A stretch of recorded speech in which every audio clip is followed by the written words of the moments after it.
صاحب بہت شکریہ سر آپ کے قیمتی وقت کے لیے. سر یہ بتائے گا کہ کل ایک کے بعد ایک بڑے امپورٹنٹ ترین بل ٹیبل ہوئے اور اس کے بعد وہ اپروو بھی ہو گئے. ایک تو یہ کہ آپ کے خیال میں اتنی ارجنسی کی حکومت کو ضرورت کیوں پیش آئی، اور دوسرا پی ٹی آئی کے بارے میں لوگ یہ تنقید کر رہے ہیں کہ پی ٹی آئی اگر ووکل ہو کے زیادہ پارلیمنٹ میں احتجاج کرتی بجائے شور شرابے کے تو ایٹ لیسٹ ان کا جو نیریٹو ہے اس کو بلڈ اپ کرنے کا موقع مل سکتا تھا. اچھا جی، جس طرح سے پی ٹی آئی کے حوالے سے جو آپ نے سوال کیا، دیکھیں وہ احتجاج سٹارٹ کہاں سے ہوا؟ ہونا تو یہی تھا کہ فلور آف دا ہاؤس پہ تقریریں ہونی تھی اور تقریروں کے ذریعے اپنا موقف ہر امینڈمنٹ پہ دینا تھا کہ ہم کیوں ان کی مخالفت کریں. مگر ہوا یہ کہ فلور آف دا ہاؤس پہ اسپیکر صاحب نے باری نہیں دی. بیرسٹر گوہر کا کہہ کے پھر انہوں نے کہا نہیں، جب تک آپ جو ہے نا لا منسٹر کو نہیں سنیں گے آپ کو نہیں باری دیں گے، اور اسی کشمکش میں سارے پھر ویل میں آ گئے اور پھر جو آپ کے سامنے سارا آپ نے دکھایا بھی ہوا.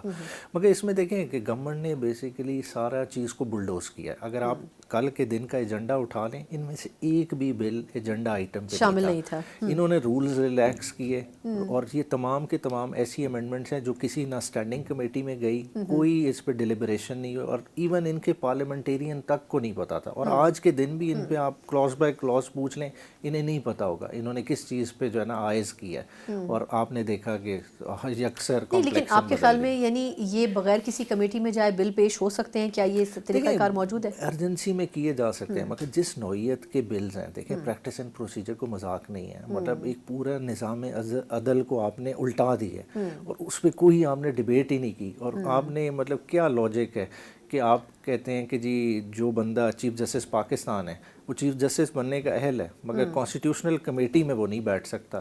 کس مطلب یارڈ سٹک پہ آپ نے یہ چیز ڈیسائیڈ کر لی ہے؟ تو بہت سارے یہ فلاز ہیں جس کو کسی نے دیکھا ہی نہیں. اچھا، لیکن اب اس میں بہت ساری چیزوں کے ایک تو کیونکہ ایز اے بیرسٹر بھی آپ کو کیا لگتا ہے کہ جو توجہ دی گئی ہے کہ جو سپریم کورٹ میں ججز ہیں وہ 34 اس لیے کریں کیونکہ بیک لاگ بہت زیادہ ہے، تو یہ پہلے کیوں محسوس کیوں نہیں کیا گیا؟ اور دوسرا یہ کہ کچھ ماہرین کا یہ بھی کہنا ہے کہ اس کی ایک وجہ کانسٹیٹیوشنل بینچز میں کچھ ججز کو پرماننٹلی شفٹ کر دیا جائے گا، تو کیا اس وجہ سے بھی یہ تعداد بڑھائی گئی ہے؟ دیکھیں تعداد پرائمریلی تو بڑی اس لیے رہی ہے کہ آپ کو موجودہ جو عدلیہ کا اس وقت ایک بظاہر ڈیوائڈ ٹلٹ نظر آ رہا ہے وہ آپ کو پسند نہیں آیا. اور انہوں نے گورنمنٹ نے ازیوم کر لیا ہے کہ میجورٹی جو اس وقت عدلیہ میں بیٹھے ہیں، چاہے وہ سپریم کورٹ میں ہو یا اسلام آباد ہائی کورٹ میں ہو، ان کا نظریہ شاید پریزنٹ گورنمنٹ کے اگینسٹ ہے. اس چیز کو انڈو کرنے کے لیے یہ ساری چیزیں لائی گئی ہیں. دیکھیں نا، 17 سے 34 ادھر لے گئے، 9 سے 12 اسلام آباد ہائی کورٹ میں کر دیا تعداد کو. وہ کس لیے کیا؟ وہ اسی لیے کیا کہ من پسند اپوائنٹمنٹس کی جائیں، کیونکہ جس طرح کا جوڈیشل کمیشن کا کمپوزیشن ہے ڈومینیٹ ہی گورنمنٹ کر رہی ہے. تو گورنمنٹ بیکڈ ججز آئیں گے تو اپنی مرضی کے، اور پھر نہ صرف گورنمنٹ بیکڈ ججز آئیں گے، پھر بینچز بھی جو بنانے ہیں وہ بھی اختیار انہوں نے اپنے پاس رکھا ہے. تو آئینی بینچز کون تشکیل دے گا؟ جیسا آج آپ نے دیکھا ایک آئینی بینچ کو انہوں نے پہلا تشکیل دے دیا ہے، تو وہ بھی اختیار اپنے پاس رکھا ہے. اور جو آج بینچ تشکیل دی ہے اس میں انٹرسٹنگ دیکھیں، مطلب جو خود قانون پاس کیا اس میں کہتے ہیں کہ ہر صوبے کی نمائندگی ہوگی. اور اسلام آباد کیپٹل ٹیریٹری آئی سی ٹی کے ایک جج آلریڈی سپریم کورٹ میں موجود ہے، وہ نمائندگی دی نہیں گئی. تو کس طرح کا آپ کمپوزیشن بنا رہے ہیں؟ کیونکہ آپ کو خطرہ ہے، آپ کو جن سے خطرہ ہے آپ کو نہیں، یعنی آپ کے خیال میں یہ جو بینچز ہیں اس کو حکومت اپنی مرضی سے بنائے گی اور استعمال کرے گی؟ بالکل. اچھا، لیکن اب جس طرح یہ ایک خبر یہ بھی آئی تھی کہ 26ویں ترمیم جب ہوئی تھی تو اس کے اوپر کئی اس حوالے سے درخواستیں سپریم کورٹ میں جا چکی ہیں. آج بھی اس حوالے سے ایک خط منظر عام پر آیا تھا جو سینئر ججز کی طرف سے لکھا گیا تھا کہ آپ نے اس کے اوپر فل کورٹ بلانا ہے چیف جسٹس صاحب کو، لیکن ان کی طرف سے بھی خاموشی ہے. آپ کے خیال میں کتنا ضروری ہے کہ وہ فل کورٹ بلایا جائے ان تمام درخواستوں کو سننے کے لیے؟ اور اس کے لیے کیا کانسٹیٹیوشنل بینچز کو نہیں یہ بھیج دیا جائے گا؟ بالکل، آپ نے جیسے بڑا ایک امپورٹنٹ آسپیکٹ پہ جو ہے نا آئیڈینٹیفائی کی ہے.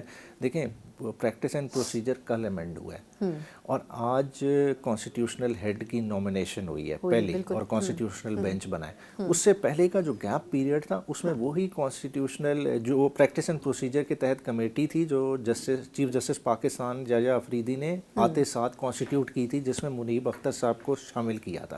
اس نے ایک فیصلہ کر دیا 2 ججز کی موجودگی میں، وہ فیصلہ آن ریکارڈ ہے. اب وہ فیصلہ امپلیمنٹ ہونا ہے، وہ آج ہوئے اس ویک میں ہوئے آنے والے دنوں میں ہوئے وہ امپلیمنٹ ضرور ہوگا. ہاں تو انہوں نے بیسکلی ٹائم کیل کرنے کی کوشش کی کہ وہ بینچز بن جائیں چیف جسٹس صاحب نے, اس کا یہ مطلب سمجھا جائے؟ اوور آل چیف جسٹس صاحب نے دیکھیں یہ تو انہیں پتہ ہوگا کہ وہ کیوں نہیں اس آج کے دن میں کیس فکس کیا, کیونکہ کہا تو یہی گیا تھا کہ اسی ویک میں فکس کرنا 4 تاریخ تو اب وہ دیکھ لیں گے آنے والے دنوں میں پتہ چل جائے گا, کیونکہ کانسٹیٹیوشنل امینڈمنٹ چیلنج تو ہوئی ہے, اس نے فکس ہونا ہے اور فل کورٹ نے اسے سننا ہے.